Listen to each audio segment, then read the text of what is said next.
I am going to tell you about the arterial system of upper limb.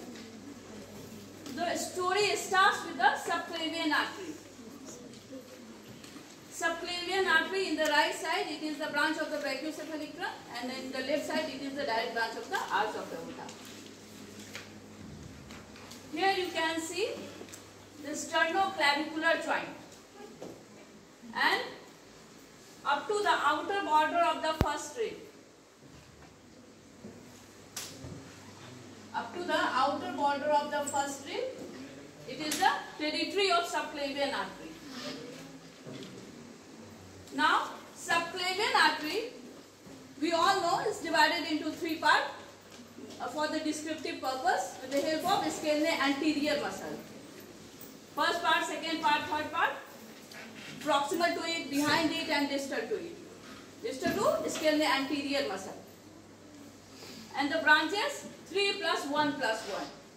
That is 3 branch from the first part, that is the vitamin. Then CT, mnemonic is vitamin CT. From first part of the subclavian artery, it is the vertebral artery. Vertebral artery which passes through the foramen transversorium. Here you can see foramen transversorium. From 1 to 6, but not in the 7. Very important. Vertebral artery runs in the foramen transversorium of C6 to C1, but not in the C7. Vertebral artery along with the venous plexus and the sympathetic nerve coming from the inferior cervical ganglion. And the foramen transversorium of C7, it lodges accessory vertebral artery. Okay. It is a viva question, that's why I am telling. So, this is vertebral artery, then internal thoracic artery, and thyrocervical trunk from the first part. Now, from the second part, it is the costocervical trunk. This is costocervical trunk, and we all know the branches of the thyrocervical trunk. T for thyrocervical trunk, and T for who is bringing T? Theta is bringing T. So, theta. Suprascapular, S for suprascapular, I for inferior thyroid, T for transverse cervical, and A for ascending cervical, theta. Okay? Branches of thyrocervical trunk. Now, after that, it is C, costocervical trunk, which gives rise to superior intercostal and the deep cervical artery, CSD. Okay. Now, the last one, that is the dorsal scapular, coming out from the third part of the subclavian artery. Now, after the outer border of the first rib, it is renamed as the axillary artery, subclavian artery. Okay. And axillary artery is territory up to the lower border of the teres major muscle. Again divided for the descriptive purpose with the help of pectoralis minor muscle into three parts. First part, second part, third part. Proximal, behind, and distal. And 1 plus 2 plus 3. That is, one branch is coming out from the first part, 2 branch from the second part, 3 branch from the third part. And that is superior thoracic, then thoracoabdominal, lateral thoracic, and then subscapular. The largest branch of the axillary artery is subscapular artery, which gives rise to circumflex scapular artery. Okay? And then anterior circumflexural and the posterior circumflexural. Sautelasa. Now, a very important clinical significance has these two. The arterial system has great anastomosis in the scapula, which has got great clinical significance. That is known as scapular anastomosis. In the scapula, it is in the acromion process, as well as you are seeing the dorsal surface of the scapula. Suppose this is the dorsal surface of the scapula. Okay. So, it is in the body of the scapula as well as in the acromion process. This is scapular anastomosis. Occur at 2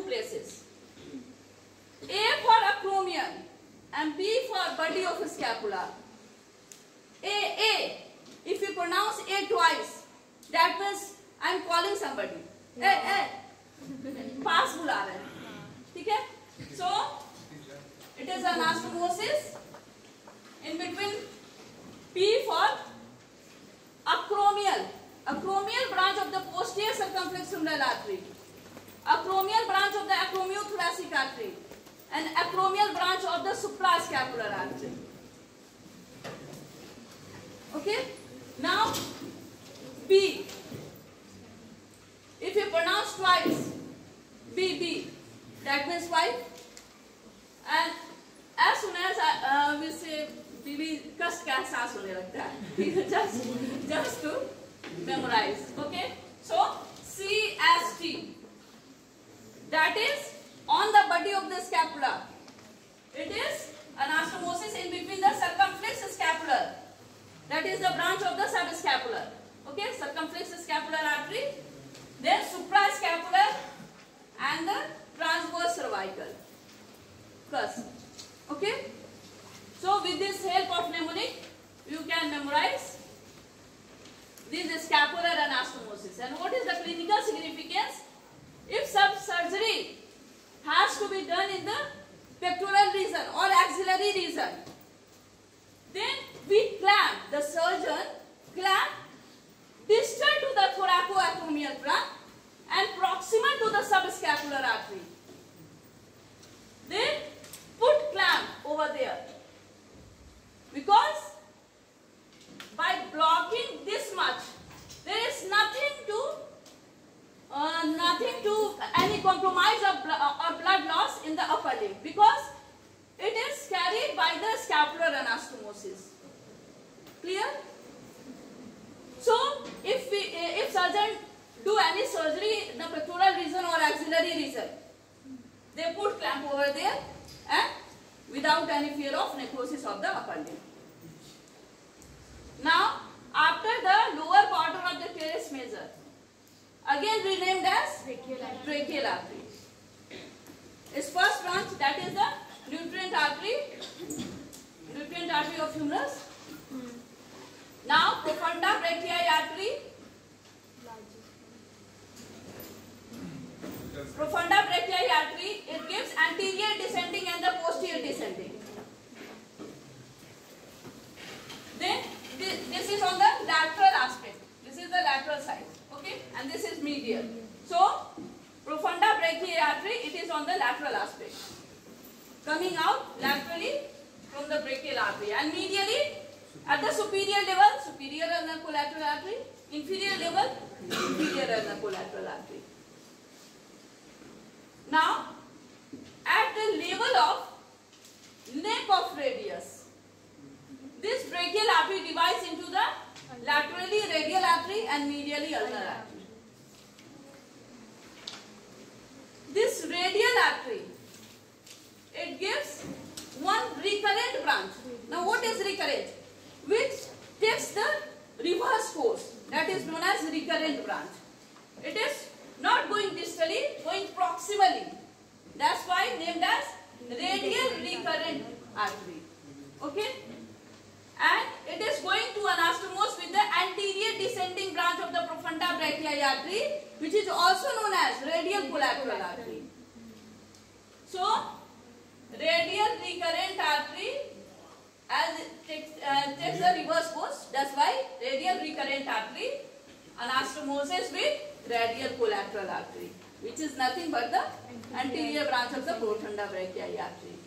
Now, the posterior descending, it is also known as middle collateral artery. Okay. Now I am telling how it anastomoses. First, come here. This is our ulnar artery. In the medial side, it is ulnar artery, which gives on the anterior aspect, it is anterior ulnar recurrent. Again, taking reverse course. That's why recurrent. And from ulnar artery, that's why anterior aspect, posterior aspect. So anterior ulnar recurrent and posterior ulnar recurrent. Anterior anastomosis with the inferior one. Inferior ulnar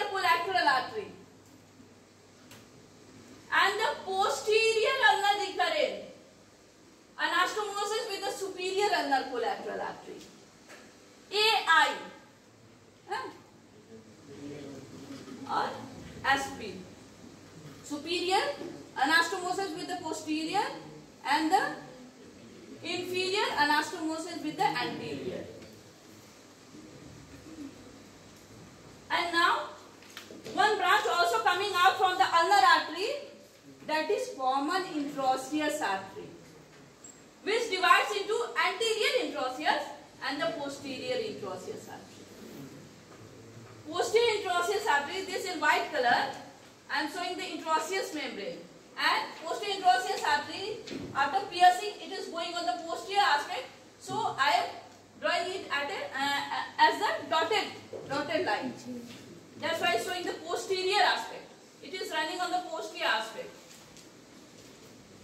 So from the posterior intraosseous artery, intraosseous recurrent branch coming out, which is going to anastomose with the middle collateral artery or posterior descending branch of the profunda brachii artery.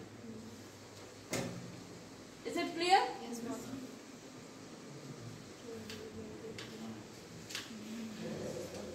This is brachial artery, profunda brachii artery, giving rise to anterior descending, posterior descending, superior ulnar collateral, inferior ulnar collateral. Brachial artery divided into radial artery and the ulnar artery. Ulnar artery, anterior ulnar recurrent, posterior ulnar recurrent, anterior anastomosis with the inferior, posterior anastomosis with the superior. Okay, and now giving the common intraosseous, which divide into anterior and the posterior intraosseous. It is on the posterior aspect, posterior intraosseous, giving intraosseous recurrent branch, which is going to anastomose with the middle collateral or the posterior descending branch of the profunda brachii artery, and this is the radial recurrent branch, going to anastomose with the radial collateral artery. This is cubital anastomosis. Short notes comes in the cubital anastomosis. As these are anterior, you have to say the anterior aspect of the medial epicondyle, this anastomosis occurs, and posterior to the medial epicondyle, the posterior one occurs. Okay, and even anterior to the lateral epicondyle, this anastomosis, and posteriorly it is posterior to the lateral epicondyle. Up to this much you have to write the exact site of anastomosis. Now, this is our radial artery and this is ulnar artery. Radial artery and the ulnar artery, it unite with each other at three regions, forming the superficial palmar arch, deep palmar arch and the dorsal carpal arch. Superficial palmar arch, it is most distally. Here you can see three loops, 1, 2 and 3. Most distally is the superficial palmar arch. It is formed by the union of continuation of ulnar artery with the superficial branch of the radial artery. ulnar और radial ही मिल रहा है तीनों जगह पे. ये superficial है, ulnar superficial होता है, radial थोड़ा deep होता है, तो radial has to give superficial branch. So superficial palmar arch is formed by the continuation of ulnar artery and the superficial branch of the radial artery. Clear? Now this is our superficial palmar arch. It gives rise to common palmar digital artery. Here is this one is the common palmar digital artery, which give rise to proper digital artery. Okay, this is common palmar digital artery and the proper digital artery. Okay.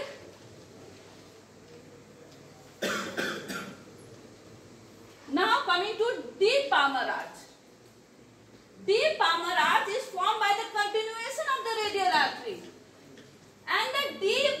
of the ulnar artery. Deep palmar arch. Obviously there is word deep in it. So it is at deeper level, and we all know that the radial artery is somewhat deeper level. So it is the continuation of radial artery and the deep branch of the ulnar artery.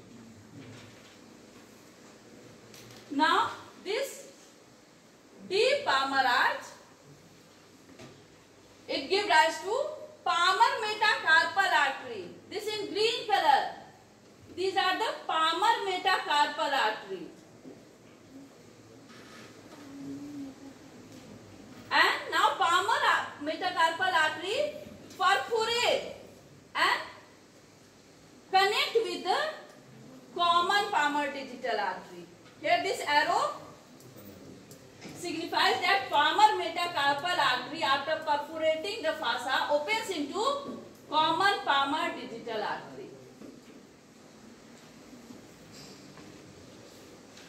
One thing about the superficial palmar arch, that this is the common palmar digital artery giving rise to proper digital artery, and in case of thumb, it is the princeps pollicis artery, and for the index finger, it is the radialis indicis artery, which is coming out from the radial artery, the superficial branch of the radial artery. Okay. Now these two are clear, superficial palmar arch and the deep palmar arch. Now coming to dorsal carpal arch. It is on the dorsal aspect, not on the palmar aspect. It is on the dorsal aspect. Here we are seeing the common intraosseous, which divides into the anterior intraosseous and the posterior intraosseous. Anterior intraosseous, it runs at lower level on the anterior aspect. It runs at lower level and then it penetrates the intraosseous membrane and going to the posterior aspect. Okay. And posterior intraosseous very early penetrate the intraosseous membrane and going to the posterior aspect. After giving the intraosseous recurrent branch, it is coming distally, and now here it unites with the anterior intraosseous artery. Anterior intraosseous and the posterior intraosseous, they unite at this level, and also there is from these two, anterior intraosseous and the posterior intraosseous, one carpal branch. Carpal branch is coming out.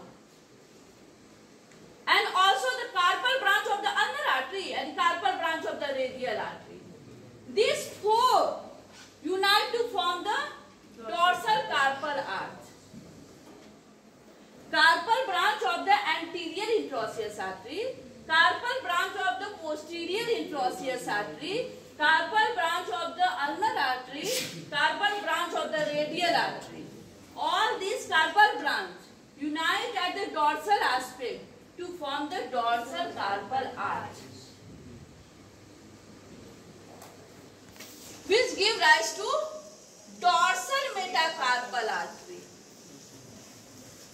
In white color, I am showing only one.